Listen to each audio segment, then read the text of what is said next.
ምርጫን በሚመለከት የተከበረው ምክር ቤት እንዲገነዘብ የሚያስፈልገው ይሄ ትልቅ ታሪክ ነው። ኢትዮጵያ ውስጥ አሸንፎ ማስተዳደር ብቻ ሳይሆን ተሸንፎ በሰላማዊ መንገድ መስጠትም ትልቅ ታሪክ ነው።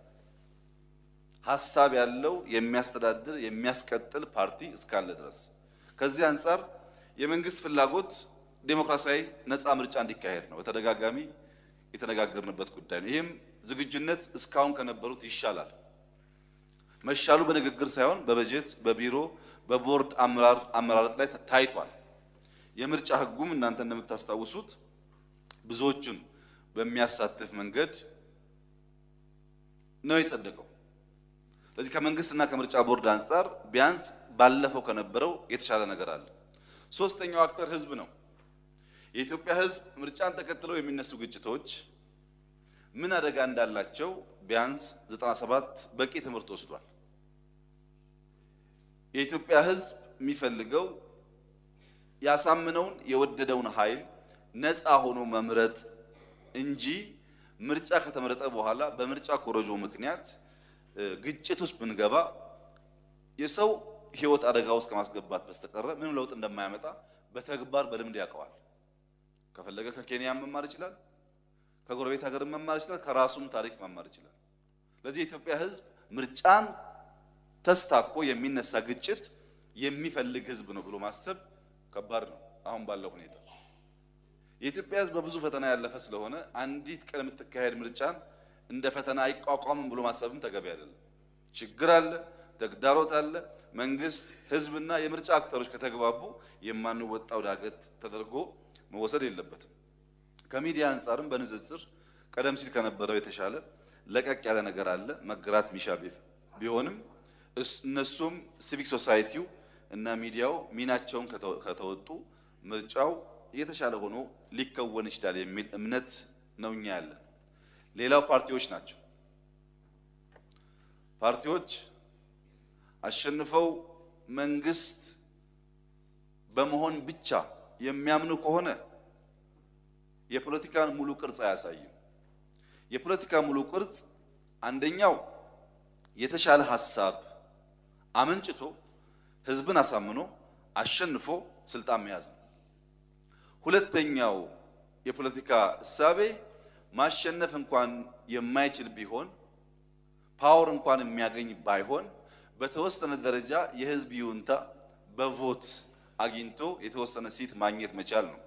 ሶስተኛው እሱም ባይገኝ የሱ እሳቤዎች፣ አስተሳሰቦች በሚዲያም በጽሁፍም በንግግርም በውይይትም ተሽጠው እንዲተገበሩ ማድረግ ነው እንጂ ሁሌ ምርጫው ስንገባ አሸንፎ መንግስት መሆን አይደለም።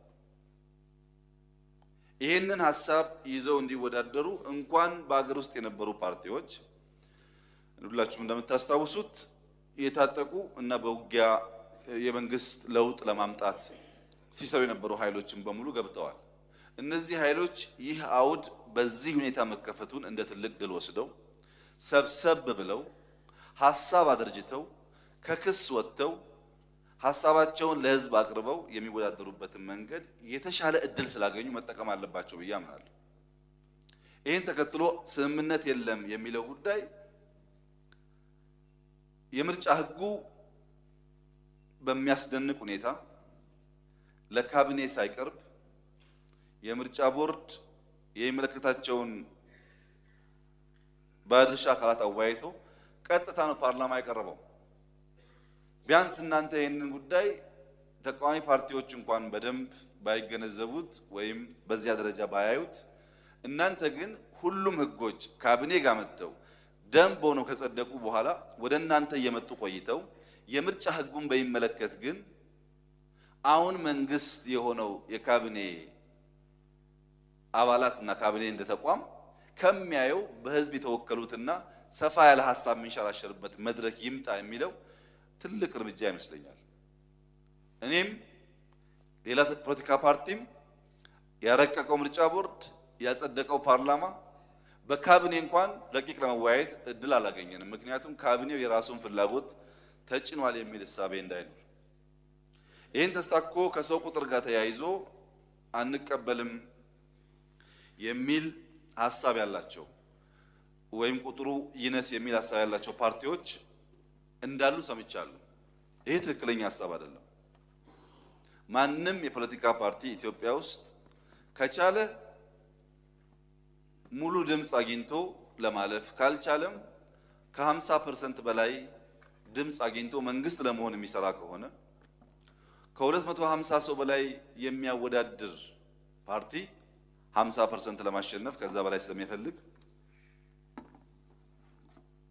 ቢያንስ በሚሊዮን ሰዎች ድጋፍ የሚያስፈልገው ፓርቲ በጥቂት ሺዎች ይወዳደራሉ ማለት ሲጀመር መንግስት የመሆን ሐሳብ የለውም ማለት ነው።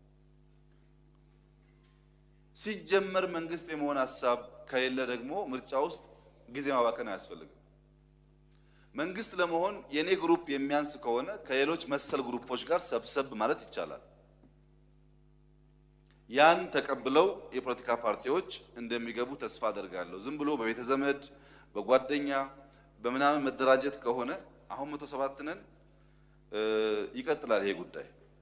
ሰብሰብ ለኢህአዴግም ሰብሰብ ሌሎችም ያስፈልጋል ብዙ ኮስት ስላለውና ኃላፊነት መውሰድም ስለሚጠይቅ ከዚህ ጋር ተያይዞ የኢህአዴግ በውስጡ ያለው ሁኔታም ተነስቷል። በቀደም እንዳነሳሁት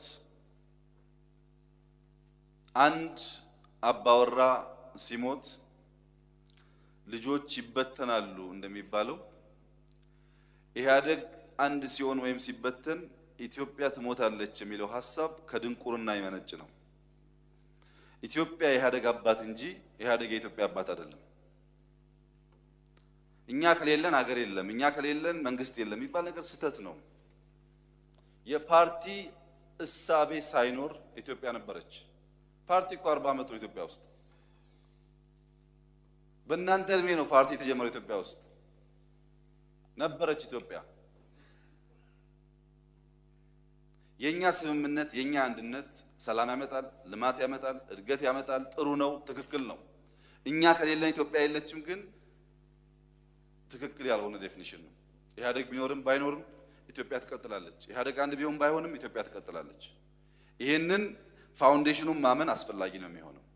በውስጥ ኢህአዴግ ውስጥ ያለው ውይይት ብዙዎቻችሁ ኢህአዴግ ከፍተኛ አመራር ስለሆናችሁ የምታውቁት ጉዳይ ነው።